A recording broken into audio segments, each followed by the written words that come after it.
এই মুহূর্তে আমি এসে গেছি কোথায়, পুকুরের পাড়ে। এই যে কচু গাছ হয়েছে দেখতে পাচ্ছ, কত সুন্দর কচু গাছ। তা কালকে একজনের সঙ্গে দেখা হলো সকালবেলা, কুটুম এসেছে একজনের বাড়িতে। তা বলছে, আচ্ছা তোমাদের এখানে এত সুন্দর সুন্দর কচু শাক হয়েছে, তা তোমরা এইগুলোকে খাও না? আমি বলছি, কীভাবে কি খায় আমি ঠিক জানি না, তো শুনেছি কচু শাক মাছের মাথা টাথা দিয়ে তৈরি করে, ইলিশ মাছ দিয়ে, রুই মাছের মাথা দিয়ে শুনেছি, সিনেমাতেও দেখেছি। তা বলছে ঠিক আছে, এইগুলো তুমি নিয়ে যাও বাড়িতে, নিয়ে যেয়ে মাছের মাথা দিয়ে তৈরি করবে।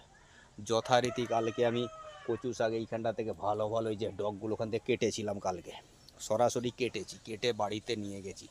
ও বাবা, বাড়িতে নিয়ে যা গেছি, বলছে এটা কী গো? আমি বলছি কচু শাক। বলছে কী হবে? আমি যে দেখো না, এই যে রুই মাছের মাথা, ইলিশ মাছ তো এখন আর নেই, অনেক দাম, যাই পাওয়া যাবে না, পেলেও অনেক দাম, আমাদের এখন কেনার ক্ষমতা নেই সত্যি কথা বলতে। তা রুই মাছের মাথাও নিয়ে গেছি বাজার থেকে, যে কচু শাক দিয়ে রান্না হবে।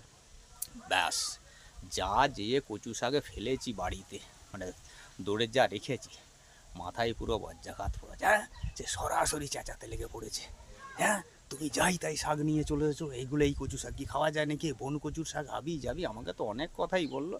হলো আমার আর কি না, এই রুই মাছের মাথা কেনা হয়েছিল, সরাসরি বিড়ালের মুখে চলে গেল রুই মাছের মাথা। রেগে আমিও দিয়েছি বিড়ালকে, বিড়াল খেয়ে নিল রুই মাছের মাথা, আর কচু শাক আমার লণ্ডভণ্ড হয়ে গেল। এই হচ্ছে কচু শাকের কেস বন্ধুরা, কি বলবো, এইভাবেই চলতে হবে। যাই হোক, এই মুহূর্তে আমি কচু বাগানের সামনেই আছি।